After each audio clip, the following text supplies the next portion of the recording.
Assalamualaikum warahmatullahi wabarakatuh. Kumpulan kami terdiri daripada 5 orang ahli. Jadi saya akan perkenalkan diri saya dahulu.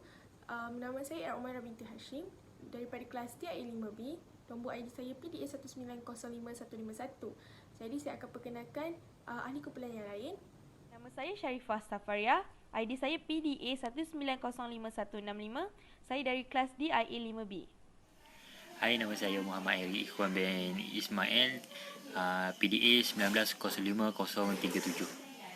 Hai, nama saya Nur Amalina binti Ahmad. Saya dari kelas D IA5B. ID nombor saya ialah PDA 1905173. Nama saya Hanis Nabila Syakila binti Najamuddin, PDA 1905157. Okey, hari ini kami akan memberikan satu pembentangan yang berkaitan salah satu dasar kepada pembentukan perpaduan di kalangan rakyat di Malaysia, iaitu toleransi dalam beragama. Sebelum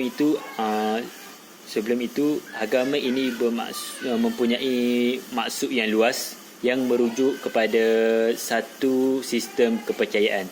Tetapi secara amnya, agama ini bermaksud kepercayaan kepada Tuhan atau sesuatu yang gaib.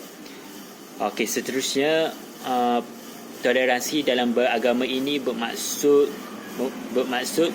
kebebasan kepada rakyat atau agama amalkan ajarannya di mana saja selagi tidak mengganggu individu atau agama lain.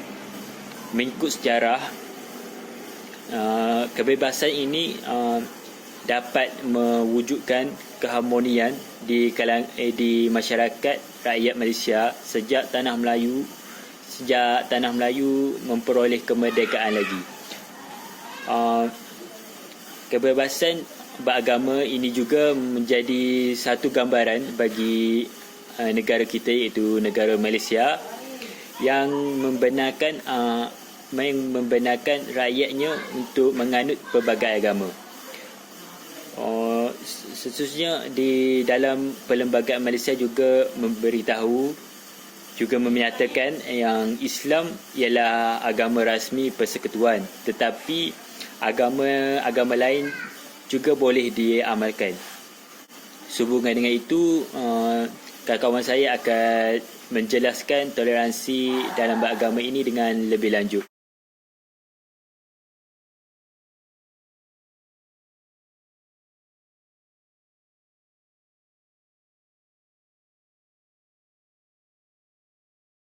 Okey, seterusnya saya akan membentangkan konsep toleransi beragama.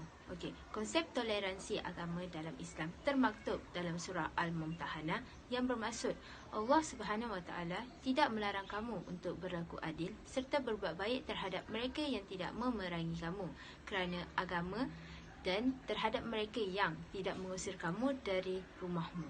Sesungguhnya Allah Subhanahu Wa Taala mencintai orang yang adil. Selain itu, sifat yang utama dalam Islam adalah muhabbah yang bermaksud kasih sayang. Prinsip ini menekankan penonjolan sikap berkasih sayang sesama insan, terutamanya terhadap umat Islam. Seterusnya, pengutusan Nabi Muhammad SAW ke dunia dan intipati ajaran yang dibawanya tidak lain adalah suatu rahmat kepada sekalian alam. Agama yang benar dan diterima di sisi Allah SWT hanyalah Islam. Dengan ini jelas bahawa sifat toleransi beragama bukanlah bermaksud sehingga perlu mengorbankan kesesuaian Islam dan dalam pada masa yang sama tidak sampai kepada mengabaikan kewujudan agama-agama yang lain di dunia ini. Dalam hal ini, toleransi beragama atau mahabbah yang dituntut oleh Islam bukanlah bersifat pasif. Sebaliknya, ia perlu bersifat proaktif dan positif, iaitu bersedia untuk mencari nilai persamaan di sebalik perbezaan demi menghargai prinsip hidup dan keyakinan individu lain. Itu sahaja daripada saya. Terima kasih.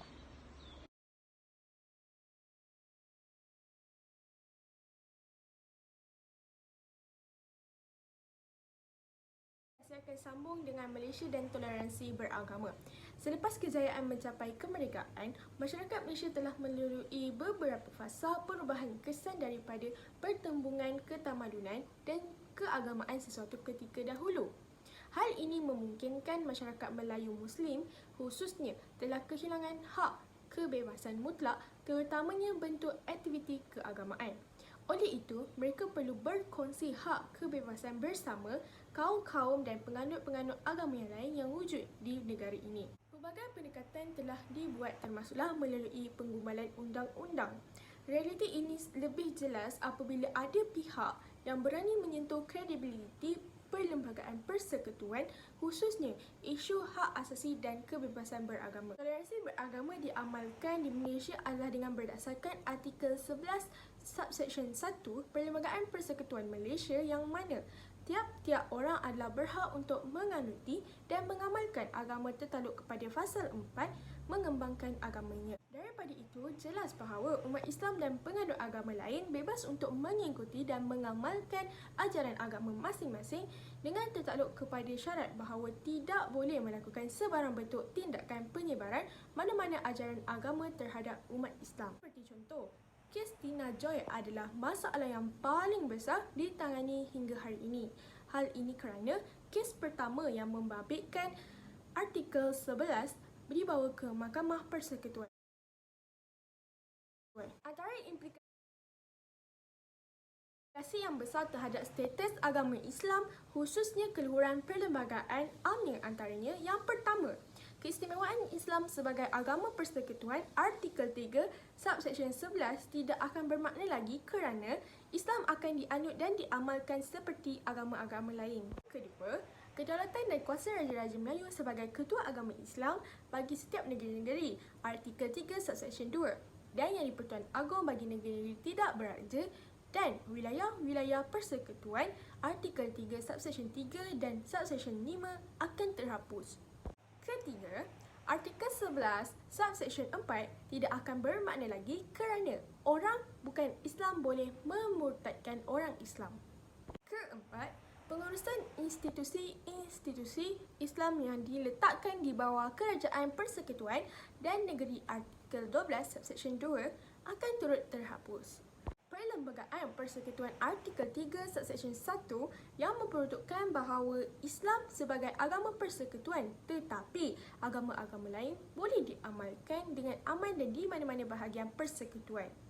Dalam artikel 12 subsection 2 pula, tiap-tiap kumpulan agama berhak menubuhkan institusi-institusi untuk pelajaran kanak-kanak dalam agama kumpulan sendiri.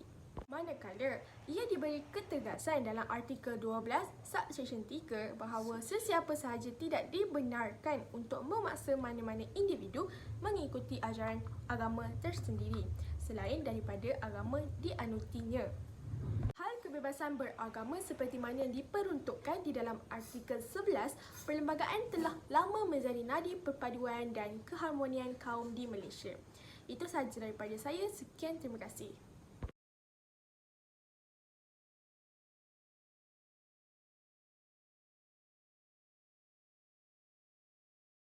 Jadi saya akan teruskan dengan cabaran dan realiti toleransi beragama di Malaysia. Jadi, terdapat pelbagai cabaran yang perlu dihadapi pada masa kini dalam mengekalkan mahabbah atau toleransi beragama di negara ini.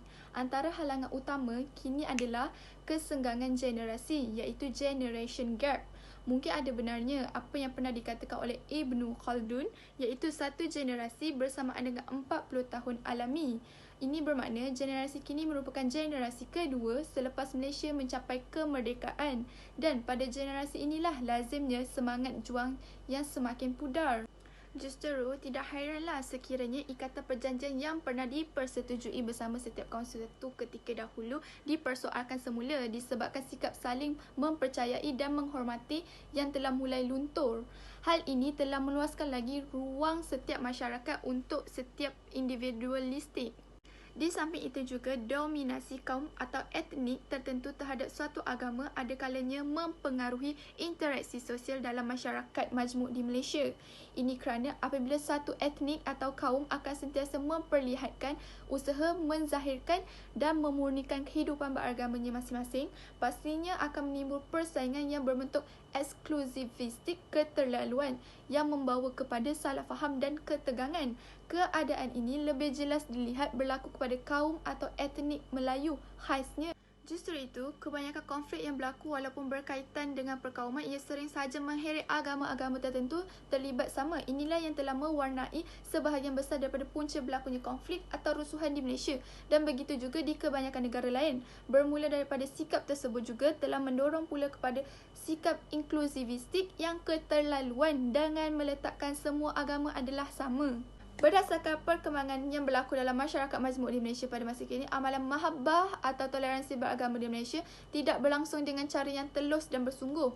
Sebaliknya, ia berlaku hanya bersifat kosmetik. Keharmonian yang bercorak tempelan sebegini boleh mengundang kepada risiko perpecahan kerana ia lebih bersifat utilitarian dan tidak berasaskan idealism tulen. Para pemimpin setiap kaum atau etnik terpaksa meningkatkan tahap persefahaman dengan menerima beberapa dasar kerajaan yang bertujuan membina bangsa Malaysia yang bersatu padu dan mengetepikan fahaman sempit yang bersifat keperkauman. Walaupun masyarakat Malaysia sudah berada pada tahap tersebut, proses integrasi ini tidak menampakkan transformasi berterusan menuju ke tahap yang seterusnya, iaitu the stage of coalescence. Ini kerana memerlukan penyatuan masyarakat dari pelbagai kaum atau etnik sebagai asas bagi menyempurnakan sebuah masyarakat baru yang sekaligus akan menyebabkan kaum pendatang kehilangan sebahagian besar daripada identiti asalnya.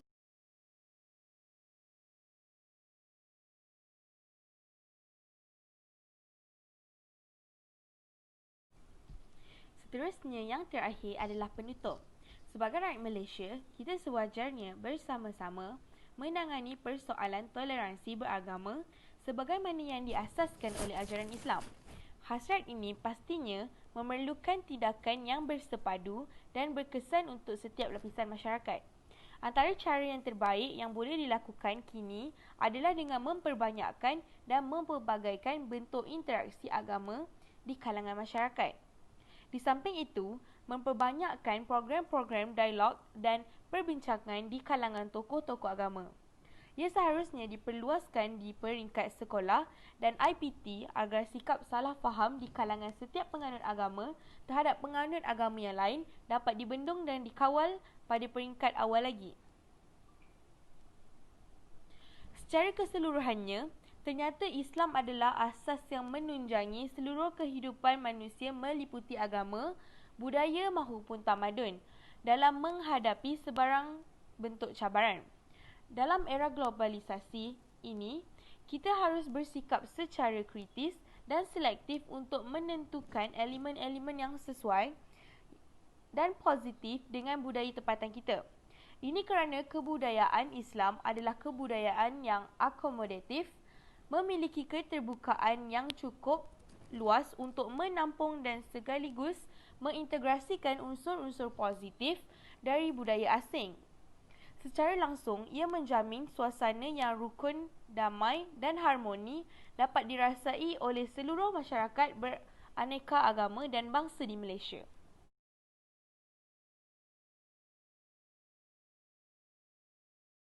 Baiklah, itu sahaja daripada kami. Harap video ini memberi manfaat kepada yang menonton. Sekian, terima kasih.